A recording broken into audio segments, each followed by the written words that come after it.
to our very energetic barangay captain, looking sexier. First time I saw you in that attire, always in athletic uniform.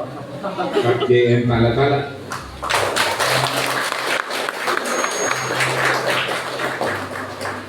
To the guy closest to the congressman, Mr. Ed Bayona. The newly elected president of Gainesville Homeowners Association, Don Engalia.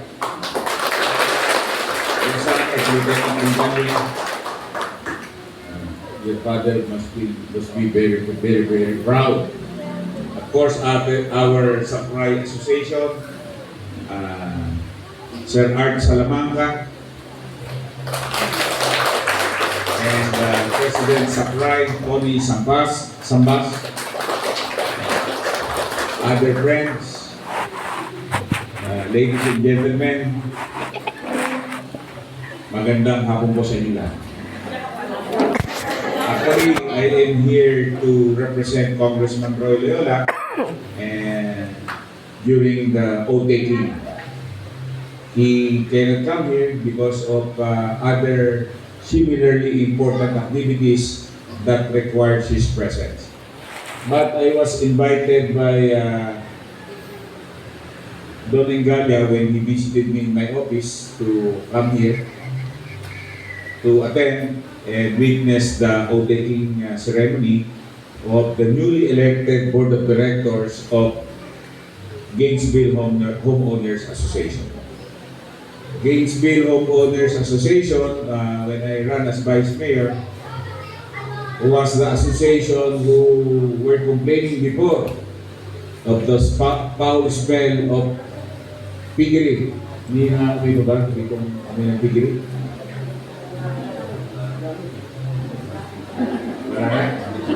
Kasi pag meron, tatanggalin ko yung designated administrator ko ng bulihan. He has to comply with the law. Okay? Of course, I would like to acknowledge our beautiful women who will be working in the municipality, who I think, have you been hired already? Have you been hired already? Pareho kayo? Are you sure?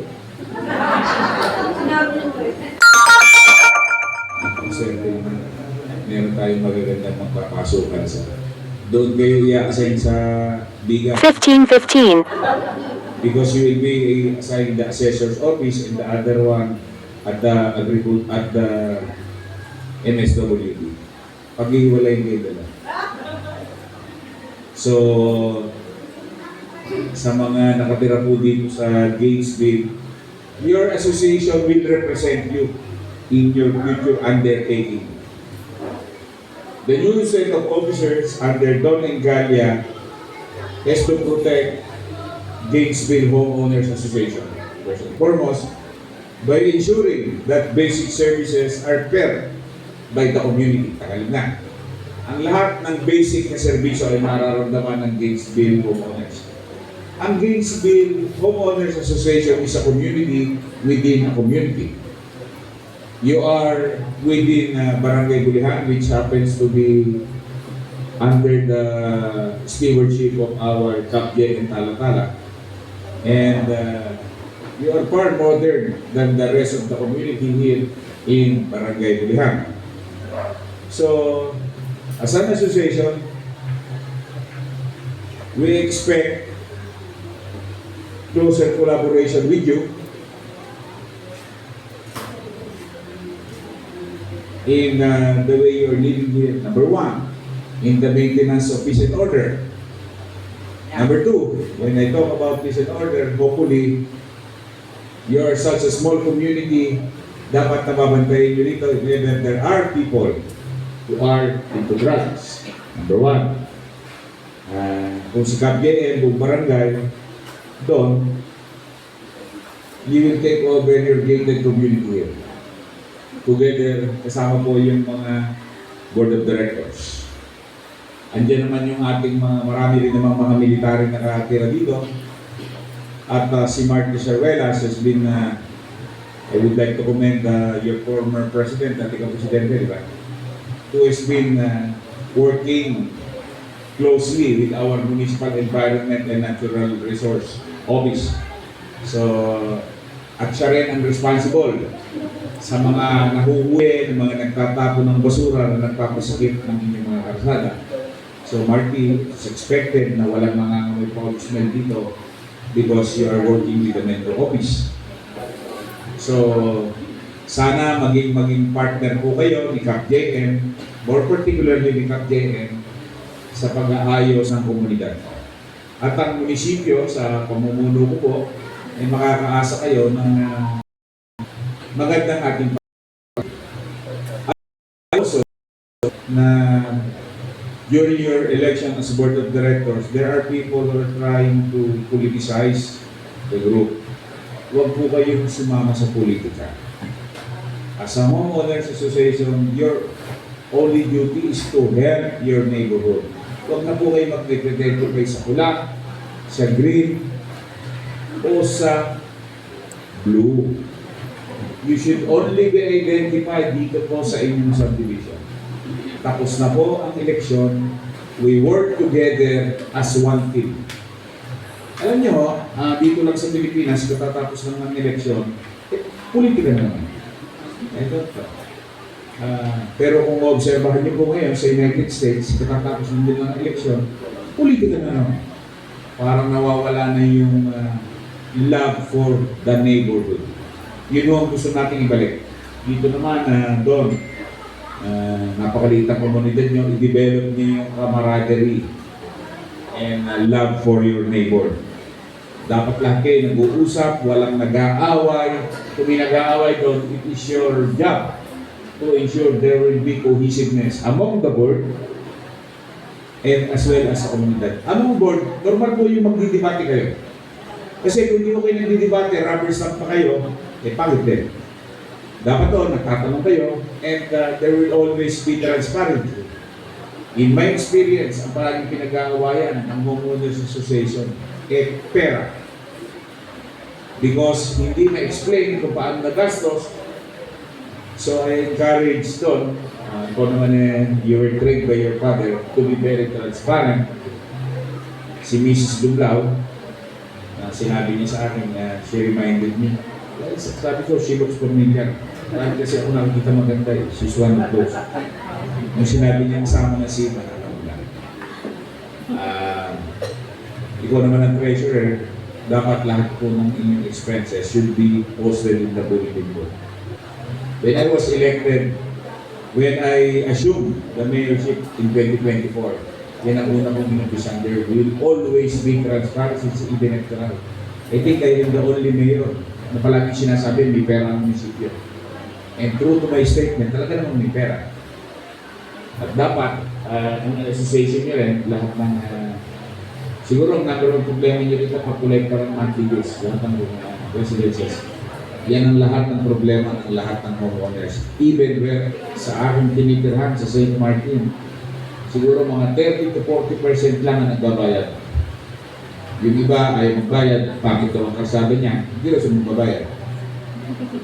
So sa inyo po, hindi pa po kayo po ba, na-turnover niyo na po ba itong gains bill sa local government unit? I would like to inform you na we cannot obligate money here unless turnover na po sa local government unit ang inyong all roads. So once it's turned over, it becomes public. So gusto ko lang ma-inform kayo na ganun po ang procedure. We cannot conduct repair and appropriate money sa inyong homeowners association pag ito po ay private property. Okay? So but less worry, we'll be supporting your other activities except construction of roads and repair of roads, which is capital outlay na bawal po sa ating COA procedures. So moving on, I would like to congratulate again ang lahat po ng homeowners And before I end, kayo naman po, napakalakas nyo kay Ed Bayona. Alam niyo naman ang boses niyan sa Carmona. Talo pa ho ako niyan. Totoo lang. Tago ng salita ni Congressman Roy yan, eh parang yun na rin po ang desisyon ni Congressman Roy. So, natutuwa ako, nakilala ko sa Ed Bayona. Ako tumakbong Vice Mayor, and napakalaking tulong po niya. Sabayan ng silang kahit na binabas siya. Kaliwat ka ng ewan ko kung bakit. Napakaganda talaga upang namumunga. Pero subukan niyo si Ed, he will never say no to you. Subukan na ho yan. Sa office ko, pinuha ko din po siya as one of my consultant. Gawang siya ho nakakaalam ng isang mga usapin dito sa 11 barangay sa Bayani. Kasama din po natin, I would like to announce sa Pride, ang kagaya ng ating pangako, Art, 3 muna sa zone mo ang ipapagawa natin. And sinama ko na yan for 2026.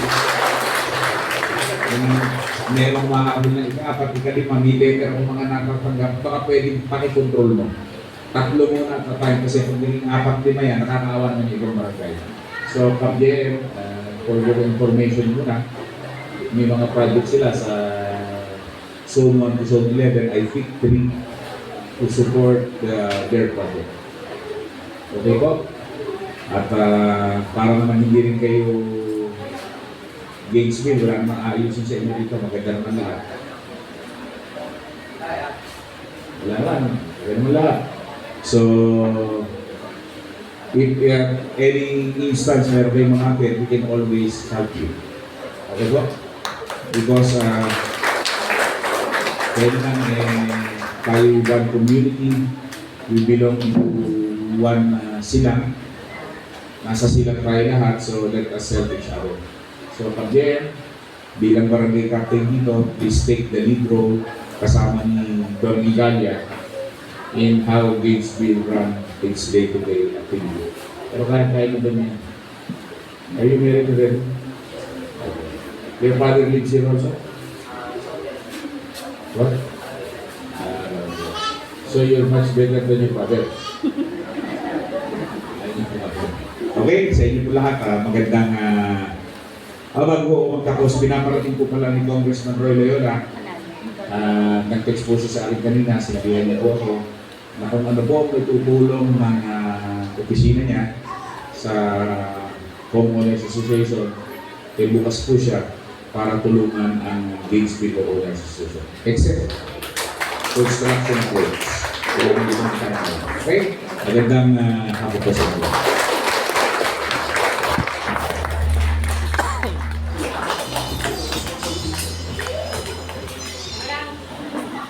Maraming salamat po, Amor